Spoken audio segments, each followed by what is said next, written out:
కంటి అద్దాల నుండి శాశ్వత విముక్తి పొందండి. లాసిక్ సర్జరీ 14,000 మాత్రమే. వివరాలకు సంప్రదించండి. పిఠాపురంలో జరగబోయే జనసేన పార్టీ ఆవిర్భావ దినోత్సవానికి విస్తృతంగా ఏర్పాట్లు జరుగుతున్నాయి. అధికారంలోకి వచ్చిన తర్వాత జరుగుతున్న మొదటి సభ కావడం, అలానే అధికారంలో భాగస్వామి కావడంతో పాటు పవన్ కళ్యాణ్ డిప్యూటీ సీఎంగా, 2 మంత్రులు, అలానే 2 ఎమ్మెల్సీలు. సో అన్ని సభల్లో ప్రాతినిధ్యం, రాష్ట్రంలో ఉన్నటువంటి 2 సభల్లో ప్రాతినిధ్యం వహిస్తున్నటువంటి పార్టీగా భారీ విజయోత్సవ వేడుకకి జనసేన సన్నద్ధమవుతుంది. పార్టీ ఆవిర్భావ దినోత్సవ వేడుక సభకి నామకరణం చేసినటువంటి విధానం చూసిన తర్వాత జనసేన శ్రేణుల్లో జోష్ మరింత పెరిగింది. జయకేతనం పేరుతో ఈ సభను నిర్వహించాలని చెప్పని పార్టీ నిర్ణయించింది. దానికి తగ్గట్టుగానే చిత్రాడ వద్ద భారీ వేదికని సిద్ధం చేస్తున్నారు. ఈ వేదికని సిద్ధం చేయడంతో పాటు ఇప్పుడు జాతీయ రహదారి పైన వచ్చేటువంటి వేడుక కాబట్టి ట్రాఫిక్ డైవర్షన్ కూడా పెద్ద ఎత్తున జరుగుతుంది. విశాఖపట్నం, విజయవాడ మధ్య కనెక్టివిటీ చాలా ముఖ్యమైనటువంటి కనెక్టివిటీ, రాకపోకలు పెద్ద ఎత్తున జరుగుతాయి. దీంతో పోలీసు యంత్రాంగం కూడా అప్రమత్తమైంది. సభ వేదిక దగ్గర ఇబ్బందులు తలెత్తకుండా ఉండడం, ట్రాఫిక్కి అవాంతరాలు ఏర్పడకుండా ఉండడంతో పెద్ద ఎత్తున ట్రాఫిక్ డైవర్షన్ని నిర్ణయించారు కాకినాడ పోలీసులు. దానికి సంబంధించినటువంటి మ్యాప్లను కూడా రిలీజ్ చేశారు. ఒకసారి చూద్దాం ఎటు నుంచి ఎటువైపు వెళ్ళేటువంటి అవకాశం ఉంటుంది. ప్రధానంగా విశాఖపట్నం నుంచి విజయవాడ వైపు వెళ్ళేటువంటి వాహనాలని కాకినాడ దగ్గర చేసినటువంటి డైవర్షన్ మార్గం ఒకసారి మనం చూద్దాం. ఇది కత్తిపూడి నుంచి డైవర్షన్ చేసేటువంటి అవకాశం ఉంది. కత్తిపూడి నుంచి నేరుగా పిఠాపురం వైపు వెళ్ళి ఇటు అచ్చంపేట జంక్షన్ వైపు వెళ్ళేటువంటి మార్గాలు ఉంటాయి. కానీ ఇప్పుడు జరుగుతున్నటువంటి సభ వలన ఇబ్బందులు తలెత్తకుండా ఉండేటువంటి కోణంతో ఇది మొత్తం కూడా నో ఎంట్రీ జోన్ కింద డిక్లేర్ చేశారు.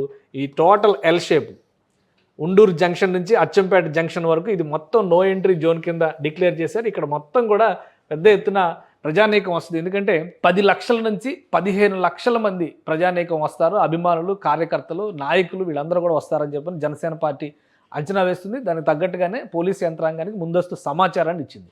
ఈ నేపథ్యంలోనే ఈ జోన్ మొత్తాన్ని కూడా రిస్ట్రిక్టెడ్ జోన్గా డిసైడ్ చేశారు. ఈ ఎల్ షేప్లో ఉన్నటువంటి ప్రాంతం మొత్తాన్ని. విశాఖపట్నం నుంచి విజయవాడ వైపు వెళ్ళేటువంటి వాహనాల రద్దీ చాలా ఎక్కువగా ఉంటుంది. నేషనల్ హైవే 16 కనెక్ట్ అయ్యేది. అలానే అక్కడ మళ్ళీ కొన్ని సబ్ హైవేలు కూడా కొన్ని ఉన్నాయి, బైపాస్లు కూడా ఉన్నాయి. వీటన్నిటిని దృష్టిలో పెట్టుకునే ఇక్కడ ఇటువంటి ట్రాఫిక్ అవాంతరాలు రాకుండా ఉండేందుకు కాకినాడ కత్తిపూడి నుంచి ప్రత్తిపాడు వైపు ట్రాఫిక్ను మళ్లించారు. ట్రాఫిక్ అటు రాజమండ్రి వైపు వెళ్ళేటువంటి వాహనాలు అటువైపు వెళ్ళిపోతే, అలానే కిర్లంపూడి మీదుగా దివిలి, వడ్లమూరు, సామర్లకోట, ఉండూరు జంక్షన్ నుంచి వికే రాయపురం, మాధవపట్నం మీదుగా ఇంద్రపాలెం వైపు, కాకినాడ వైపు వస్తాయి. అంటే 2 వైపులా ఇటు నుంచి కాకినాడ వైపు నుంచి ఇంకా విజయవాడకు వెళ్ళేటువంటి వాహనాలు విజయవాడ వైపు వెళ్ళిపోతే ఇక అక్కడి నుంచి ఎటువంటి ప్రాబ్లం ఉండదు, ట్రాఫిక్ డైవర్షన్స్ ఏమీ ఉండవు.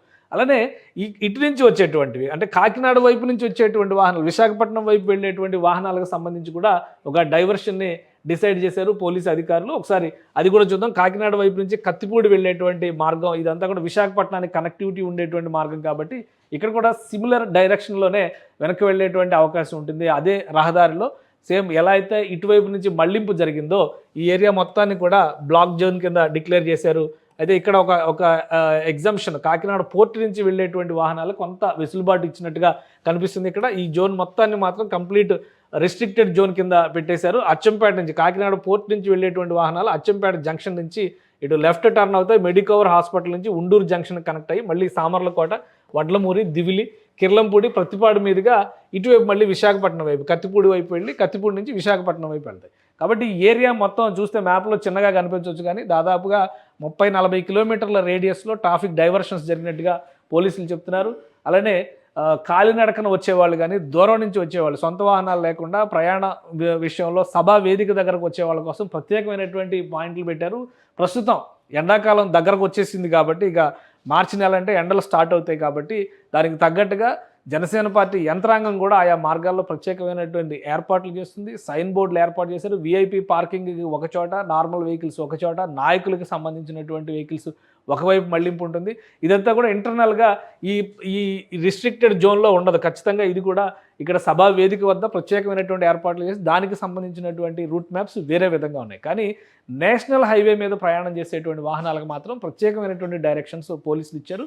ఈ 3 రోజుల పాటు అంటే సభ 14వ తేదీ సాయంత్రం కంప్లీట్ అవుతుంది. 15వ తేదీ ఉదయం వరకు కూడా దాదాపు ఇదే ఇంప్లిమెంటేషన్ ఉంటుంది. ఎందుకంటే అక్కడ క్లియరెన్స్ను బట్టి, సభా వేదిక దగ్గర ఏర్పాటు చేసేటువంటి ఏర్పాట్లు, సదుపాయాలు వీటన్నిటి తరలింపును బట్టి 15వ తేదీ సాయంత్రం వరకు మధ్యాహ్నం వరకు ఈ మళ్లింపు విషయంలో నిబంధనలు ఇలానే కొనసాగుతాయి.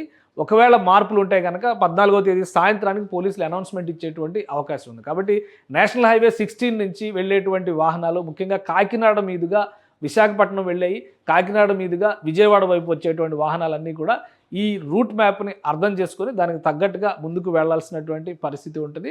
అప్రమత్తంగా ఉండాలి. పెద్ద ఎత్తున జనం కాలినడకన తిరిగేటువంటి అవకాశం ఉంది. ఎందుకంటే ఆ ఏరియాలో వాహనాలను కూడా అనుమతించినటువంటి ప్రదేశాలు కొన్ని ఉన్నాయి. అంటే నడిచి వెళ్ళేటువంటి వారికి వాహనదారుల వలన ఇబ్బందులు కలగకుండా ఉండే విధంగా కూడా పోలీస్ యంత్రాంగం ప్రత్యేకమైనటువంటి ఏర్పాట్లు చేసింది. ఇక జనసేన పార్టీ అంచనాల ప్రకారం కనుక 10 లక్షల నుంచి 15 లక్షల మంది కనుక ఈ ప్రాంతానికి వస్తే దాదాపు ఒక కుంభమేళా జరిగినంత వాతావరణాన్ని తలపించేటువంటి పరిస్థితి ఉంటుంది. గోదావరి పుష్కరాలు ముందుగానే వచ్చినట్టుగా పిఠాపురం నియోజకవర్గ ప్రజలు మాత్రం ప్రస్తుతానికి భావిస్తున్నారు. సుమన్ టీవీలో మీ పర్సనల్ అండ్ బిజినెస్ ప్రమోషన్స్ కోసం కింది నెంబర్కి కాంటాక్ట్ చేయండి.